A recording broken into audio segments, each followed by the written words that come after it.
স্বাগত এ সপ্তাহের অর্থনীতিতে। এবারের বিষয়, দেশ কেন কর্মসংস্থানে পিছিয়ে।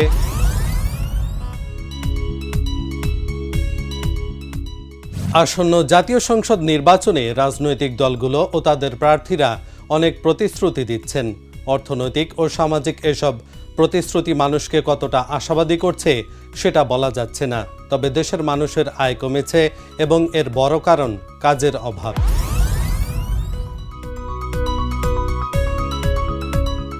2025-26 অর্থ বছরে বাংলাদেশের জিডিপি প্রবৃদ্ধি কিছুটা বেড়ে 4.6% থেকে 4.9%-এর মধ্যে থাকার পূর্বাভাস দিয়েছে বিশ্বব্যাংক ও আইএমএফ, যা আগের বছরের চেয়ে ভালো। শিল্পখাত শক্তিশালী হওয়া, ভোগ ব্যয় বৃদ্ধি এবং রাজনৈতিক অনিশ্চয়তা কমায় এই প্রবৃদ্ধি কিছুটা বাড়ছে।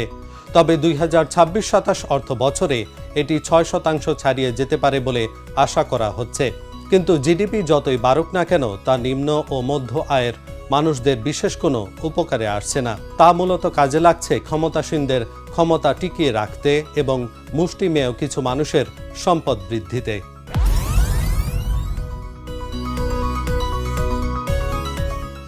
বাংলাদেশ পরিসংখ্যান ব্যুরোর হিসেবে এক দশক ধরেই দেশে বেকারের সংখ্যা 25 থেকে 27 লাখের মধ্যে সীমাবদ্ধ আছে। 17 কোটি মানুষের দেশে মাত্র 27 লাখ বেকার, তাকেও মানছেন না। সরকারের দেওয়া পরিসংখ্যান নিয়ে প্রশ্ন রয়েছে অর্থনীতিবিদদের। তাদের মতে সরকার যে হিসেব দেয় প্রকৃত বেকারের সংখ্যা তার চেয়ে অনেক বেশি। বাংলাদেশে বিশাল সংখ্যক নিষ্ক্রিয় তরুণ তরুণী আছেন, এই সংখ্যা প্রায় 1 কোটি।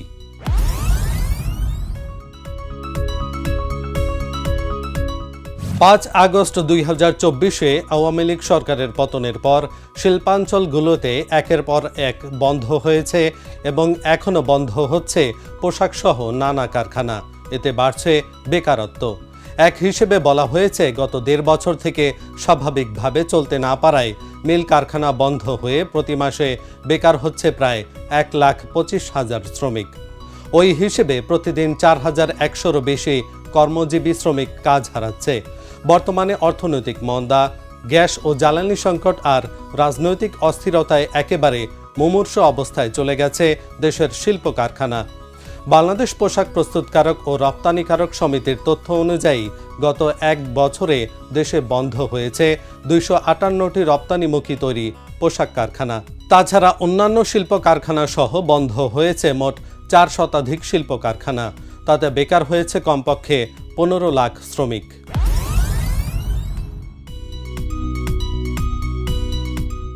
শিক্ষিত তরুণদের মধ্যে সবচেয়ে বেশি বেকার।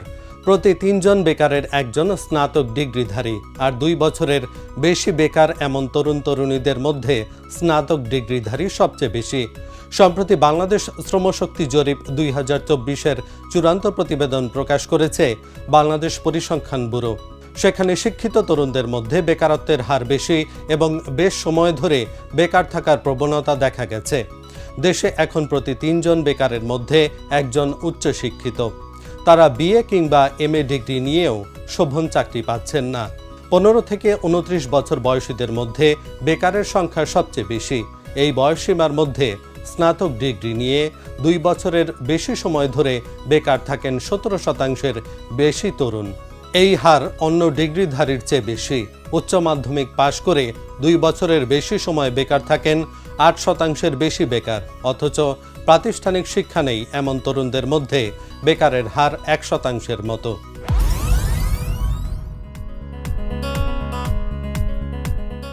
নতুন প্রযুক্তির বিকাশের ফলে কর্মসংস্থানের সুযোগ হ্রাস পেয়েছে। কাজের দক্ষতার চাহিদায়ও পরিবর্তন ঘটছে। উচ্চ দক্ষতার প্রয়োজন এমন চাকরি বাড়ছে, কম দক্ষতার প্রয়োজন এমন চাকরিগুলির সুযোগ সংকুচিত হচ্ছে এবং এভাবে শ্রমবাজারের বৈষম্য আরও বাড়ছে। গত 1 দশকে নিয়মিত বেতনভোগী ও স্বনিযুক্ত ব্যক্তিদের গড় মাসিক প্রকৃত আয় হ্রাস পেয়েছে বা স্থিতিশীল আছে।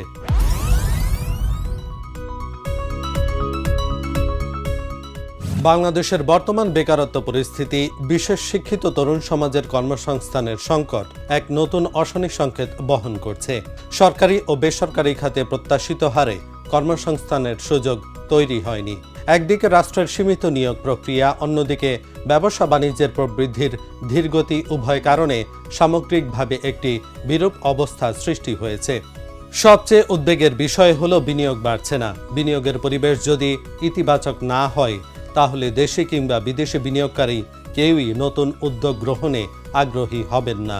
বিনিয়োগের সাথে অঙ্গাঅঙ্গিভাবে যুক্ত থাকে আইনশৃঙ্খলা পরিস্থিতি, নীতিগত স্বচ্ছতা এবং রাজনৈতিক স্থিতিশীলতা। দুর্নীতি, অনিয়ম ও অনিশ্চয়তা যদি সর্বত্র বিদ্যমান থাকে তাহলে বিদেশি মূলধন তো দূরে থাক, দেশীয় উদ্যোক্তারাও পুঁজি বিনিয়োগে বিরত থাকবেন।